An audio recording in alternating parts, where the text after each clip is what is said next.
Learn about home title theft and how you can protect yourself in this episode of Lender Chat. We have a special edition because this is the 5th Friday of the month, and I've got Jennifer Johnson with Stewart Title with me. And Jen, there's a big question that I have questions about, and lots of people I know that own homes have questions about.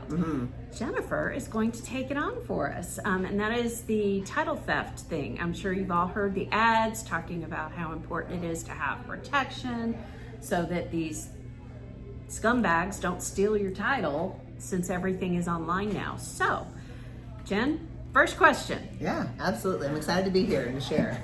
So, first question is deed title fraud really happening with Texas, as tough as Texas is and as protective as they are for homeowners? Yeah, it is. And I would say I talked to some of my escrow officers as well that actually deal with this. Where we see it most often is in unimproved lots.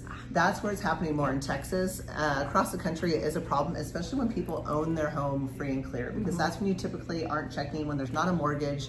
You don't have the lenders are alerted when there's changes to the deed, and when things are happening at that kind of level. Usually, if you have a mortgage, it's going to come up. It's going to pop a red flag. They're going to conduct a review, and they're going to catch it. The other time that we catch some of that stuff is when they go to buy or sell their house. To sell their house. Then title always does a full examination review, and so those things are going to pop up, and we're going to see that. The problem is if it happens and it's really late, then it takes a lot to get that frauded deed off the property. So that's where it can be a problem. Well, and I think you just kind of answered question number 2 with, is it possible at all if there's a mortgage on the house? It just makes it harder. And so a lot of times fraudsters, they want simple and easy and clear, right? They don't want to do something that's going to cause them to take a risk. And so if you think about it, when they go, because a lot of times the reason they're trying to steal your property is they want to go sell it. If it's a vacant property, they can actually charge rent and get renters in there, which is kind of scary. I started looking into this and I thought, holy moly, I had no idea all this is going on. We see it on lots typically, not where there's homes, but there are a lot of things that go on. So yes, mortgages make it harder, because what they're going to have to do is when they go to sell it, then it's going to go to title, they're going to see that lien, then they would have to pay off that lien. They're not going to do that. They're not going to put their own money at risk. So typically, if you have a mortgage, you're okay. Because the lender, they have a vested interest in that home. And so they are going to have set markers where they're going to be alerted if anything changes. Okay, cool. So, last question. How can homeowners protect themselves? Because, of course, we hear on the radio, I think it's called home title lock. Those policies aren't cheap. And so what can we do if we don't have the extra money to pay for that?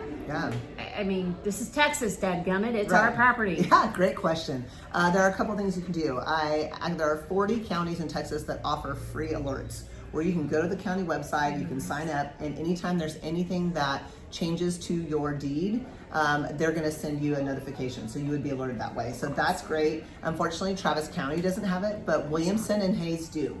So if you have a property in Williamson County or Hayes County, you just go to the county clerk's office and you can put in there free fraud protection for homeowners, and then it'll have you sign up for that, and then you will get alerts anytime there's any changes, which is really cool. I'm sure Travis County and other counties are going to come along with that, but right now, the recommendation is every few months, you get onto the county clerk website and you check yourself. And you should have a homeowner portal where you can do that. It shouldn't take you more than a few minutes to check that, but I would just set an alert in your phone. If I was a homeowner, I owned my home free and clear, or I had an investment property or a vacant property, make sure you're setting those alerts in your own calendar to go in and check. And just stay diligent on that, especially if you don't have a mortgage on your property.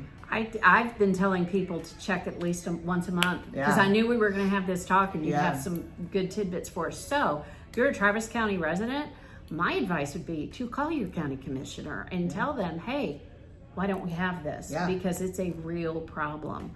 And I know that I'm a member of homes.com, and I would say 95% of the leads I've gotten have been people saying, I have a lot to sell in Lago Vista. Can you tell? So I started asking them questions. I asked for their ID and say, I've got to get my title rep to check it.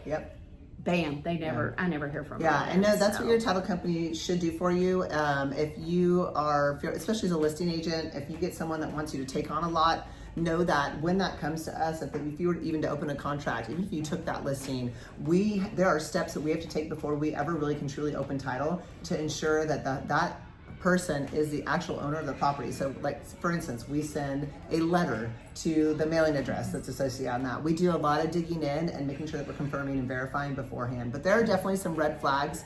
If you notice at your property, you start getting mail for a different name to your property, that's a red flag.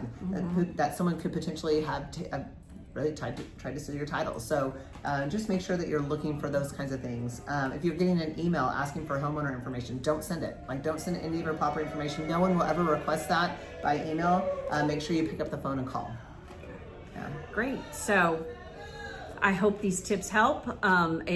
It's a real thing, so let's all protect ourselves. Yeah. Thanks so much, Jen. Absolutely. I actually created a one-page little infographic with information about that, so I'm happy to share that. Just common ways to protect yourself, what are things to look for. So I'll make sure I share that as well. So if anybody wants that, make sure you reach out to Pam and she can get that to you. Yeah. All right, everybody. Awesome. Have a great weekend. Woo-hoo. And June's almost here, so. Yeah. And if you haven't checked in a while, go on and check the county clerk. Make sure you're checking your property. Yeah, traviscad.org. If you're in Travis County, wcad.org in Williamson County. Just Google Bell County appraisal and it'll pop right up, or whatever county. Yep. Whatever it is, you put that in there. And you can even put in the fraud, like fraud protection, homeowner fraud protection with the county in front of it, and it'll let you know if they have that and send you right to it. I didn't know they did that. Thank you. Yeah, absolutely. Right. It's pretty cool. All right. Well, check back next week for our next edition, and please use this information and protect yourselves. Absolutely. All right. Awesome. Thank you.